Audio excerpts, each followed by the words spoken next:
मैं सुनीता कुमारी creative teach के इस चैनल पर आपका स्वागत करती हूँ।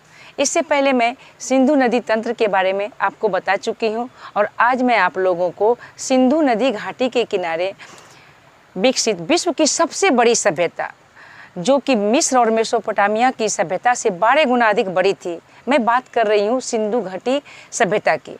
और सिंधु घाटी सभ्यता की सबसे महत्वपूर्ण शहर मोहनजोदड़ो के बारे में आज मैं आप लोगों को बताने जा रही हूँ। इस शहर के बारे में बताना इसलिए ज़रूरी है क्योंकि यह शहर उस सभ्यता का यानी सिंधु घाटी सभ्यता का सबसे महत्वपूर्ण, सुव्यवस्थित और उत्कृष्ट शहर था। यह सबसे परिपक्व था और 1980 ईस्वी में यूनेस्को ने इसे विश्व धरोहर की सूची में शामिल भी किया है। यह शहर जो है लगभग 125 हेक्टेयर क्षेत्र में फैला हुआ है और इस शहर का खोज रखाल दास ने। सबसे पहले मैं आपको बता देती हूँ कि आप जो है ना आज मोहनजोदड़ो शहर के बारे में जो जानेंगे तो आप क्या क्या सीखेंगे। तो आज आप जानेंगे कि सिंधु घाटी सभ्यता का जो ये सबसे महत्वपूर्ण शहर मोहनजोदड़ो है, इसका खोज किसने किया, इसका स्थल कहाँ है और इससे जो प्राप्त हुआ है वो प्रमुख साक्ष्य क्या है, उसकी विशेषताएं क्या है और यह शहर समाप्त कैसे हो गया। तो सबसे पहले आप जानिए खोज। तो मोहनजोदड़ो का खोज 1922 ईस्वी में रखाल दास बनर्जी ने किया था। उसके बाद ये शहर जो है वो सिंधु नदी के किनारे बसा हुआ था और अभी वर्तमान में यह पाकिस्तान के सिंध प्रांत के लरकना जिले में है। मोहनजोदड़ो को मृतकों का टीला, सिंधु का बाग यानी बगीचा कहा जाता है और सिंध भाषा में इसे मुर्दों का टीला कहा जाता है। तो हम सबसे पहले आज जानेंगे कि सिंधु घाटी सभ्यता के सबसे महत्वपूर्ण शहर मोहनजोदड़ो से मिले प्रमुख साक्ष्य। मैं यहाँ कुछ साक्ष्य के बारे में वर्णन की हूँ और इसकी विशेषताओं के बारे में भी आपको बताऊंगी। तो सबसे पहले है बृहत स्नानागार, फिर है पुरोहितावास, महाविद्यालय, अन्नागार, नर्तकी की मूर्ति, पशुपतिनाथ, 1200 मोहरें, हाथी का पालखंड, सूती कपड़ों से लिपटे चाकू आदि है बहुत साक्ष्य। लेकिन मैं प्रमुख साक्ष्य के बारे में आपसे बात करूंगी। मैं एक एक करके आपको समझाने का प्रयास कर रही हूँ। सबसे पहले मैं बात करूंगी बृहत स्नानागार के बारे में। तो देखिए, आप आज ये जानिएगा कि मोहनजोदड़ो के शहर से सबसे प्रसिद्ध जो मिला है, मार्शल जिनकी देखरेख में मोहनजोदड़ो की खुदाई हुई थी, उन्होंने कहा कि स्नानागार जो है, जिसे ग्रेट बाथ भी कहा जाता है, यह उस समय तत्कालीन विश्व की सबसे आश्चर्यजनक निर्माण था। अब हम इसके ढांचा को जानेंगे। ढांचा को जान लोगे ना बेटा तो तुम्हारे जो है ना कॉन्सेप्ट और ज़्यादा क्लियर होगा। तो देखिए, उस जो स्नानागार था जिसे हम ग्रेट बाथ भी कहते हैं, वो कुछ रेक्टेंगल आकार का इस तरह से था।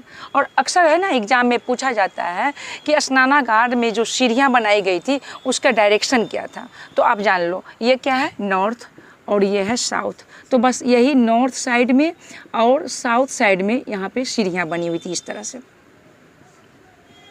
से। और इसमें कुओं से पानी भरा जाता था और जब पानी गंदा हो जाता था तो इस डायरेक्शन में पाइप बनी हुई थी, इस डायरेक्शन से निकाल दिया जाता था। अब ये भी परीक्षा में पूछा जाता है कि पाइप किस दिशा में था। तो आप डायरेक्शन के बारे में तो जानते ही हैं, ऊपर क्या है, नॉर्थ है, साउथ है, ईस्ट है, वेस्ट है और ये जो है इस तरह से, तो ये वेस्ट साउथ है। तो पाइप जो बनी थी स्नानागार में वो पश्चिम और दक्षिण साइड में था। और देखिए, इस स्नानागार को बनाने में पक्की ईंटों का प्रयोग किया गया था। मजबूती के लिए प्लास्टर का परत भी चढ़ाया गया था और पानी का रिसाव ना हो इसके लिए चारकोल का भी प्रयोग किया गया था। और इसके चारों ओर चेंजिंग रूम थे। स्नानागार उस समय की सभ्यता मातृसत्तात्मक थी। बहू बेटी बहन का इज्जत किया जाता था, सम्मान किया जाता था। तो चारों ओर इधर जो है यहाँ चेंजिंग रूम बने हुए थे और इस तरह से वहाँ चेंजिंग रूम बने हुए थे। इस तरह से चेंजिंग रूम थे। लोग स्नान करने के बाद यहाँ अपना कपड़ा चेंज कर सकते थे। उसके बाद हम आपको बताएंगे पुरोहितावास के बारे में। तो आप जानिएगा आप पुरोहितावास के बारे में।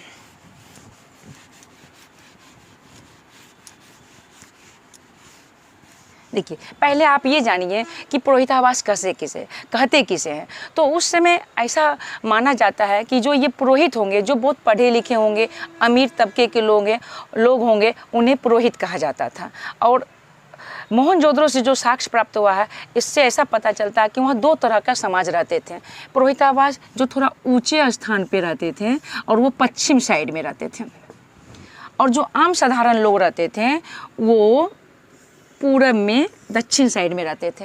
और ये दोनों जो नगर बसा हुआ था वो नदी के किनारे ही बसा हुआ था ताकि पानी का अभाव ना हो। लेकिन ये जो पुरोहितावास था इसे नगर दुर्ग कहा जाता था, नगर दुर्ग कहा जाता था। इसके चारों ओर 4 दीवारी थे, इस तरह से 4 दीवारी थे। इसमें जनसाधारण लोग नहीं जाते थे। इसमें किसान मान लीजिए, जोलहा मान लीजिए, धोबी, सैनिक वगैरह रहते होंगे। ये साधारण लोग इसके अंदर नहीं जा सकते थे। इसके अंदर हर चीज़ की सुविधा थी। इसकी दीवारें जो थी इधर वो पक्की ईंटों की बनी होती थी और अंदर में कच्ची ईंटों की। इसे परकोटा कहा जाता था, परकोटा। अंदर सारी सुविधाएं थी। लोग अगर महीनों भर बाहर न निकले तो कोई दिक्कत नहीं होने वाला था। लेकिन आप ये जानिएगा कि आखिर मकान का ढांचा कैसा होता था। तो ऐसा देखा गया है कि मोहनजोदड़ो में जो मकान के साक्ष्य मिले हैं उसे प्रत्येक घर में कुआं और प्रत्येक घर में स्नानागार, उसमें भी पाइप लगी और गली से होते हुए मेन रोड से जुड़ी है। वो भी मैं आपको डायग्राम के माध्यम से समझाने का प्रयास करती हूँ। देखिए, उस समय घर कैसे बनी होती थी। उस समय इसी तरह से रेक्टेंगल टाइप का घर रहता था और यहाँ कुआं है तो यहाँ स्नानागार है। और ये देखिए इधर से पाइप लगी है तो वो गली होते हुए इस तरह से वो मेन रोड से जुड़ जाती थी। बीच में आंगन रहता था। प्रत्येक लोग स्वास्थ्य पे ध्यान देते थे। आंगन रहने से सूरज की रोशनी डायरेक्ट आंगन में आती थी जिससे लोगों को विटामिन डी मिलता था। और इसके पूरे चारों ओर कमरा रहता था रहने वाला। बीच में आंगन प्रत्येक घर में मिला है। इस तरह से रहता था। और हम अब बात करेंगे इस हड़प्पा शहर में सड़क कैसे होती थी। देखिए, इसकी सड़क जो होते थे चौड़ी होती थी, बिल्कुल आज के सड़कों से भी ज़्यादा, इस तरह से। और जो ये सड़क इस तरह से चौड़ी होती थी और एक दूसरे को समकोण पे काटती थी। फिर इधर छोटी गली टाइप की, मतलब ये जो मेन जो रोड होती थी ना, उसके बगल में जो रोड होता था वो थोड़ी पतली होती थी इस तरह से। और हम बताए थे पहले ही कि यह जो शहर था वो सुनियोजित था, यानी यहाँ मकान ऐसे वैसे नहीं बनाए थे।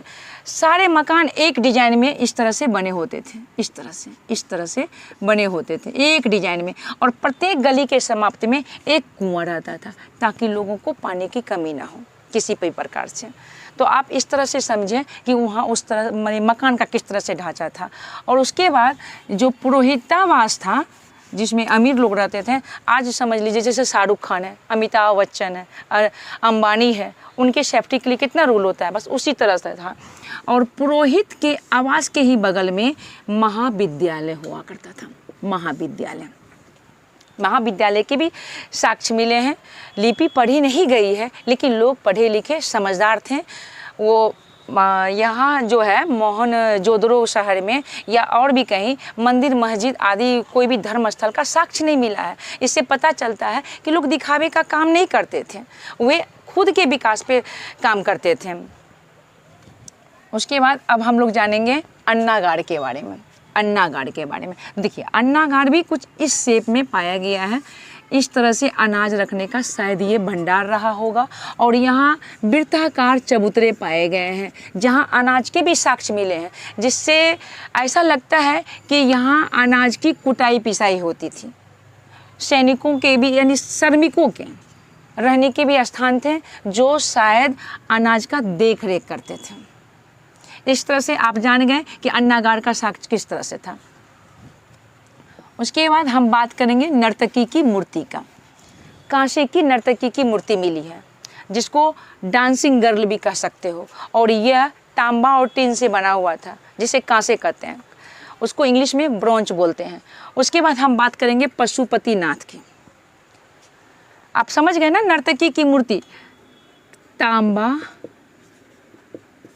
और टीन से बना हुआ था जिसे हम कांसा कहते हैं।